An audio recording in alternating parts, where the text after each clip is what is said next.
तो पूज्यपाद स्वामी कह रहे हैं बेटा ऐसा भी नहीं है, ऐसा भी नहीं है। पुण्य के कारण, पुण्य का कारण होने से धन प्रशंसनीय है, ऐसा नहीं है। और ऐसा विचार कर मत लेना कि भोगो भोग की सामग्री के लिए मैं जोड़ लूं, क्योंकि भोग सुख नहीं दुख ही देंगे। और योग प्रारंभ में लगता है कि दुख दे रहा है, आगे सुख ही देगा। अच्छा अब आप देखो, अपरमित सागर जी का सिंह स्क्रीन चल रहा है नीरस से। चेहरा उदास है क्या? क्यों भैया? अपरमित सागर जी, सहज सागर जी ने 3 उपवास किए थे। अच्छी पारणा हुई, आप पारणा कराने गए थे। 3 दिन का उपवास लगातार, लगभग 100 दिन के आसपास पहुंच गई थी गाड़ी। 100 घंटे के आसपास लगभग गाड़ी पहुंच गई थी। अभी कल आपका व्रत आधा हुआ है। अब देखना, एक समय का लग रहा है इनको कि बेचारे महाराज क्या खा रहे, घास भूस सा नीरस। एक दिन का आपको नमक ना मिले तो तारे जमी पर, हाँ, एक दिन का नमक ना मिले तो तारे जमी पर, और नीरस करना हो इतने लंबे समय तक, फिर आजाद जी आजाद हो जाओगे। फिर चांद तारे दोनों दिखते हैं। लेकिन देखो, ये 80 दिन का व्रत और इसका फल अनंत सागर नहीं, अनंत समय के लिए सिद्धों के साथ इसका फल मिलेगा।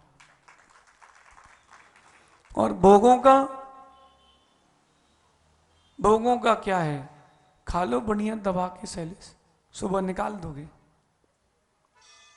चलो अच्छा, अगर कोई बोले कि भोग अच्छे हैं और योग अच्छा नहीं है, तो पूज्यपाद स्वामी उसको क्या उत्तर दे रहे हैं?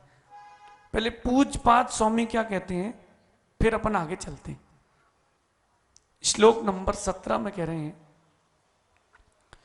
आरंभे तापकान प्राप्ता व तृप्ति प्रतिपादकान अन्ते सुदुस्त्यजान कामान कामम कहा सेवते सुधी। कामम कहा सेवते सुधी, या कामम से मतलब बड़ी रुचि से। सहज सागर जी अव्यय है, जो काम बड़ी रुचि से किया जाता है उसको कामम कहते हैं। यहां से इस काम शब्द से विषय गृद्धता मत ले लेना। कामम का सेवते सुधी, रुचि पूर्वक नहीं करता। क्या? सुनिए, आरंभे तापकान, आरंभ में ताप देने वाला है। प्राप्त अतृप्ति, और प्राप्त हो जाने पर अतृप्ति। अंते, अब देखो, और अतृप्ति तृष्णा को बढ़ाने वाला, और अंत यानी अंत में बड़ी कठिनाई से छूटने वाला। कामान यानी इन विषय भोगों को कौन बुद्धिमान बड़ी रुचि पूर्वक ग्रहण करता है। भोग और उपभोग के लिए कह रहे हैं।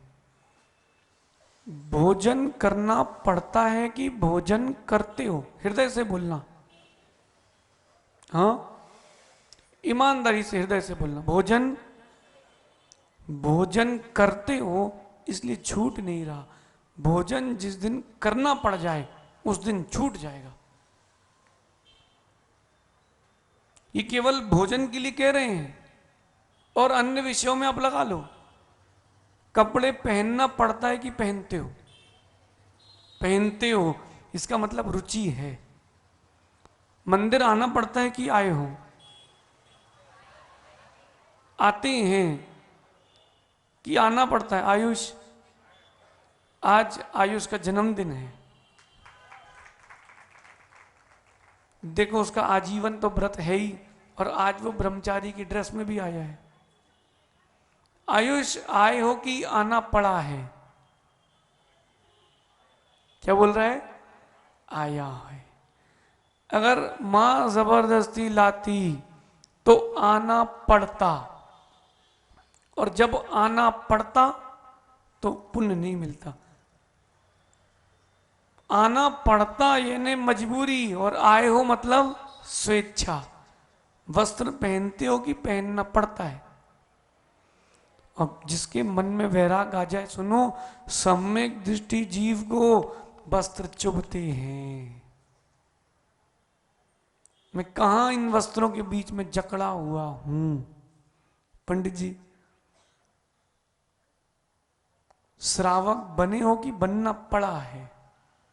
बोलो। बने हो। मुनि नहीं बन पा रहे ना, उस अपेक्षा से श्रावक आपको प्रतिमाधारी बनना पड़ा है। इस चीज को सोचना कि मेरी अभी वर्तमान के इस शरीर की सामर्थ्य मुनि बनने की नहीं है, तो मुझे श्रावक बनना पड़ रहा है, लेकिन जाने के पहले मैं मुनि बन के ही जाऊंगा। तो ये आजाद जी बोल रहे पंडित जी को ही घेर रहे क्या? हो भैया,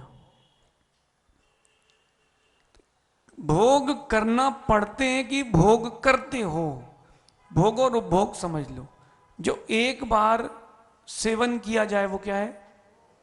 भोग। और जो बार बार किया जाए वो, ये वस्त्र वही बार बार पहनते हो तो चश्मा, फोन, गाड़ी, ये क्या हो गया आपके लिए? उपभोग। और जो एक बार भोगा जाए, भोजन, भोजन किस में जाएगा? भोग में जाएगा। एक बार लिए, अब दोबारा नया लोगे। तो जो आपके पास परिग्रह है उसको दो विभाग में बांट दिया गया, एक भोग, एक उपभोग। वही पानी बार बार पीते क्या? कैसे पियोगे? वही भोजन सुबह निकाल के फिर। इसलिए भोग और उपभोग, जो सामग्री आप बार बार उपयोग में ला रहे हैं वो क्या है? घर का सोफा उपभोग, घर में लगी टीवी, घड़ी, टीवी, बीवी, हाँ ये उपभोग की सामग्री है। परिग्रह है ना, परिग्रह है ना। पंडित जी किस में जाएगा?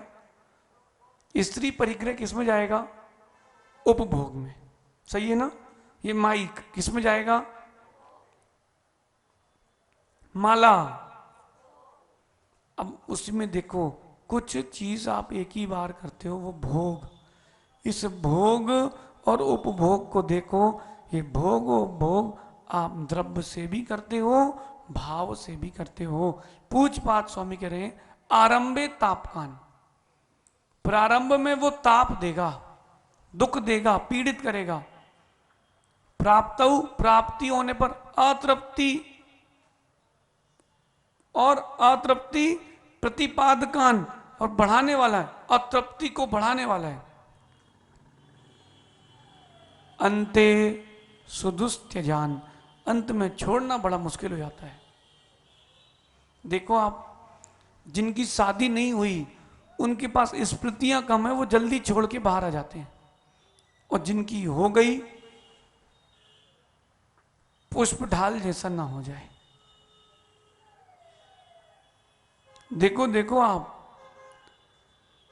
जो विवाह नहीं किया जिसने, उसके पास भोग और उपभोग की स्मृतियों का ऋण अधिक है कि कम? बोलिए सेठी जी, कितनी उम्र हो गई है? 80। अच्छा पानी है कंचन बाग का, भगवान सब सतायु हो। आप कार चला रहे थे तो चिराग कह रहा था, लग ही नहीं रहा था कि कोई वृद्ध चला रहा है, सन सन घुमा रहे थे। 80 वर्ष की उम्र हो गई आपकी। अब आपके पास 80 वर्ष की स्मृतियां हैं, भिन्न भिन्न अवस्था की, एक से लेके पांचों इंद्रियों की भोगों की पूरी स्मृतियां। कितने वर्ष की? अब ये मुनि बनते हैं तो इनको कितने वर्ष की स्मृतियों को मिटाना है? इनको 80 पेज मिटाना है माना की। कितने? 80 गुणे 365। इनको इतने पेज मिटाना है। और एक छोटा चक्की महाराज बन जाए तो कितनी उम्र हो गई बेटा? इसको 12 साल की स्मृतियां मिटाना है। इसमें भी इसके पास पाप की स्मृतियां कम है, आपके पास अधिक है कि नहीं? बेटा भी तुम चक्कर में नहीं पड़े हो, चक्कर ही आते रहेंगे दिन रात। पूछो हनी भैया से। नहीं वो पढ़ा नहीं है, लेकिन हनी दूसरे को चोट खाते देखा कि नहीं? नहीं तो पीछे वाले से पूछ लो,